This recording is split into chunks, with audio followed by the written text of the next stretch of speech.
going on, guys? Welcome back to episode 16 of my Puckpedia offseason series.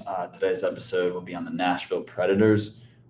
Going into the offseason, the Predators have $16 million in cap space, as well as 3 first-round draft picks in the upcoming draft on Friday here. But the direction that this team's going is I think they really got to embrace the tank, start selling some of your pieces.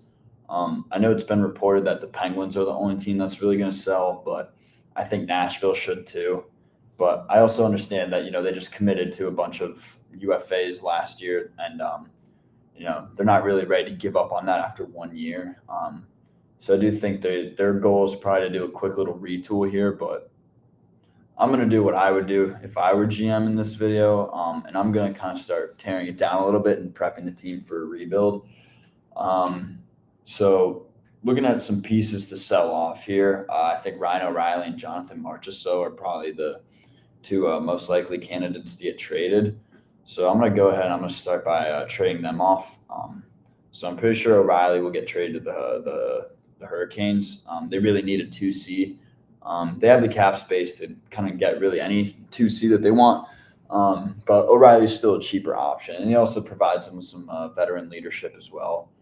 So in exchange for Ryan O'Reilly, we're going to go ahead and let's poke around here. We'll go with Noel Franzen, a good defensive prospect, and then Ryan Suzuki.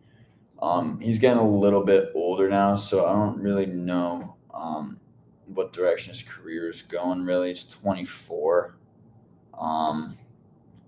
So you never know what he could turn into, though, especially on a team like Nashville that's going to have a lot of room for younger guys to come in and play in the lineup. So, bang, that's what we're going to do for O'Reilly. Noel Franz and Ryan Suzuki in a second. Then for Marchessault, I'm going to go ahead. I'm going to trade him to Anaheim. I don't really know if the trade makes a ton of sense for Anaheim, but I think it's a trade I could see them making.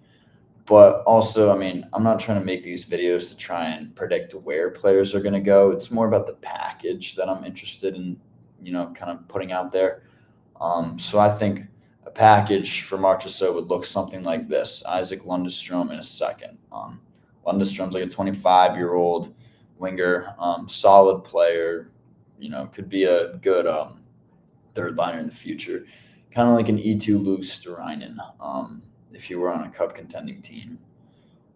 So bang, we're going to go ahead and submit that. So we've traded away both Marchessault and O'Reilly for a young player in Lundestrom, 2 prospects in Franz and Suzuki, as well as 2 seconds.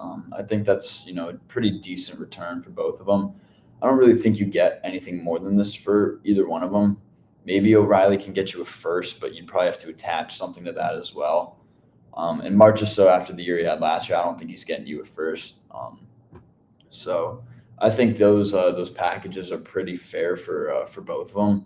So we're gonna go ahead and stick with those. I don't think Stamkos gets traded. I just don't really see it happening, I guess. Which call me crazy maybe, but I don't know. I just don't think it'll really happen. We'll go ahead. We'll put Hall on 4th line left wing here. We'll put Fedor Svechkov at 4th line center. And then so in this year's draft, I think Nashville has like the 6th pick, if I'm correct. Maybe it's the 5th, 5 or 6. So I'm gonna go ahead. I'm gonna create a player because I think they're gonna draft Caleb Desnoyers, with their pick, center. I think his ceiling's pretty high. He's known as, his scouting reports all say he's a really good 2-way forward. A guy who plays good at both ends of the ice. So, considering that Nashville's not a great team, I could see him doing 1 year either in the minors or back in the CHL or in the QMJHL. But I could also see him playing in the lineup this year just because there's no real expectations for the Predators here. And if you trade O'Reilly, you have multiple holes at center. So, you don't really want to go out and spend big in free agency because I don't think there's any guys that you'd really want to commit to long term. But what I will say about free agency for the Predators here. So I'm going to go ahead. I'm going to sign a few guys, a few UFAs.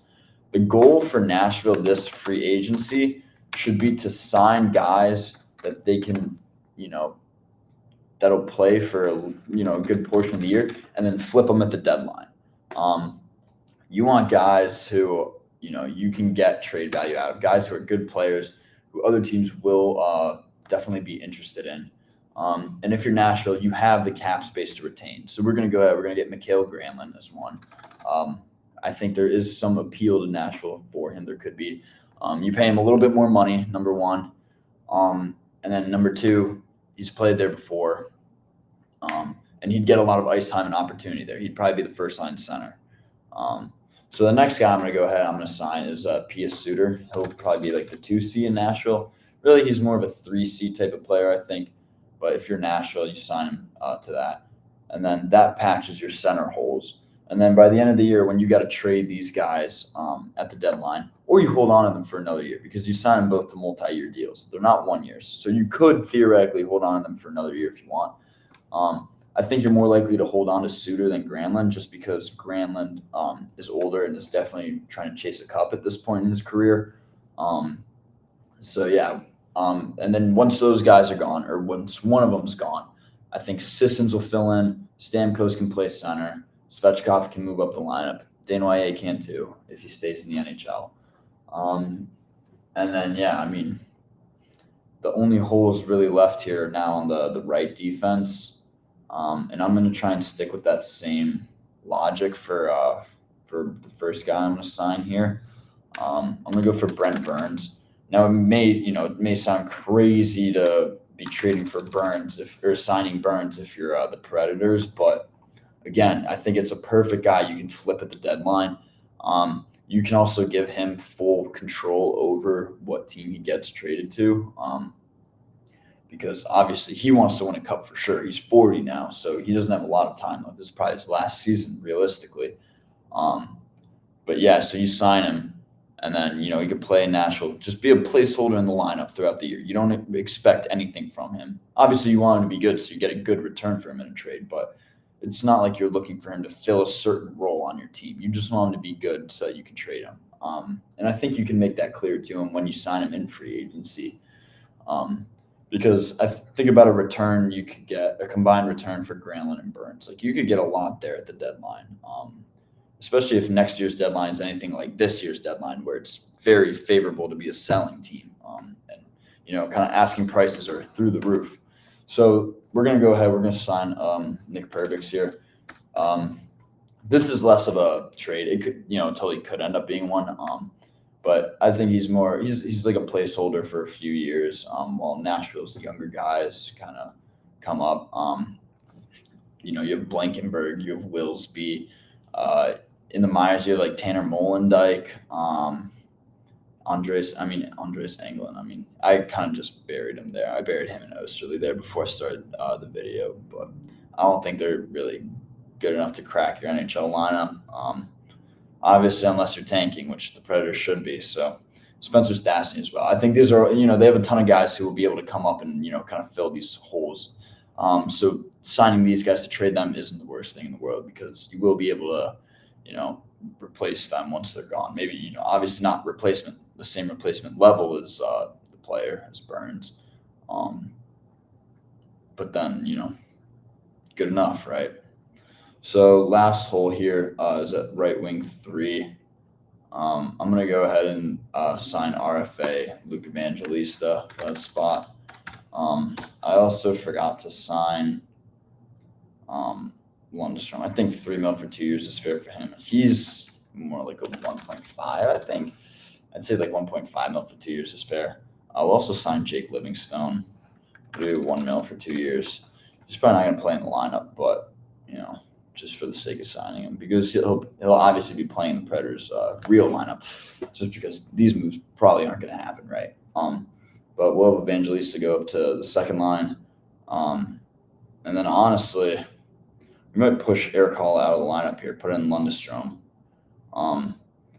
You can kind of do what the Penguins did to the Predators actually at the deadline, which is you acquire Eric Halla in a cap dump, you get some value out of that, and then you flip them and you get value out of flipping them. Because I'm sure there's teams out there in the market looking for a 3 or 4 seed. So it doesn't really matter like what team.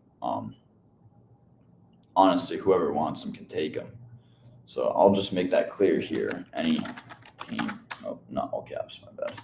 Any team that needs a 3C or 4C, Nashville can retain on them. They can retain on them if they need to. So we're gonna go ahead. We're gonna send Halla. I'm just doing St. Louis just because whatever. It does. It's not team specific or anything. So you flip them, get some value out of them. That could be another deadline move too. Maybe you play them during the season just to get value out of them, and then you can flip them. But that's probably going to do it for this video here today. Again, just to kind of recap, if I'm the Predators, I'd be looking to sign guys in free agency this offseason that you can use as future trade bait, as well as trade current guys on your roster like Marchessault and O'Reilly, who you could get some trade value out of, who don't really add anything to your lineup. Obviously, they're like two of the best players there, but it's not enough to really push Nashville over the hump. I just don't think this team's good enough to really do anything. It's a hard spot to be in when you have a lot of older guys on your roster who you're kind of committed to as well. You got Forsberg, Stamkos, Yossi, Shea, Saros. These are all guys who are over 30, who you have, who you pay big money, and most of them are locked up for several more years. So I get not wanting to go into a rebuild at this point, but if you're the Predator, man, you're in a tough spot right now. Honestly, I really don't know where to go if I'm this team.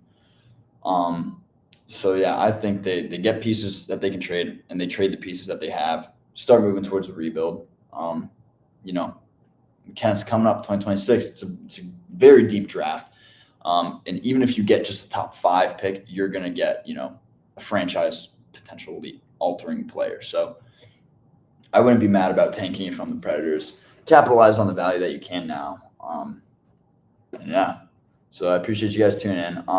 Leave a comment here on YouTube. Let me know your thoughts on this roster and the moves in it if you think they're fair. Also, I'm going to link the Puckpedia roster down below in the description, so you can leave a comment on there instead of YouTube if you'd rather do that. Use the link in the description to do that. So I appreciate you guys tuning in. I'll catch you in the next one.